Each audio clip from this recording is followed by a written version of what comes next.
కస్టర్డ్‌తో pudding అండి. Ready చేసేద్దామా?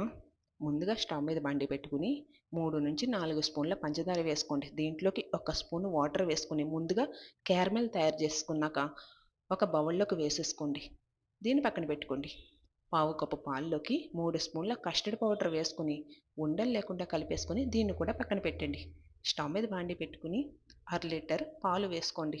ఇదే పాల్లోకి 4-3 స్పూన్ల పంచదార వేసుకొని పంచదార కరిగి పాలు పొంగొచ్చిన తర్వాత స్టవ్‌ను సిమ్‌లో పెట్టుకొని కస్టర్డ్ కలిపిన పాలని దీంట్లో వేసేసుకోండి.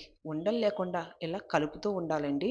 ఇలా దగ్గర పడిపోయిన తర్వాత క్యారమెల్ తయారు చేసుకున్న బౌల్‌లోకి దీన్ని అంతా ఇలా వేసేసుకోండి. దీన్ని పూర్తిగా చల్లారిపోయిన తర్వాత ఫ్రిడ్జ్‌లో 2 గంటలు పెట్టుకొని తీసుకుంటేనండి. దీన్ని ఒక ప్లేట్‌లోకి తీసేసుకుందామా? కస్టర్డ్‌తో పుడింగ్ రెడీ అండి.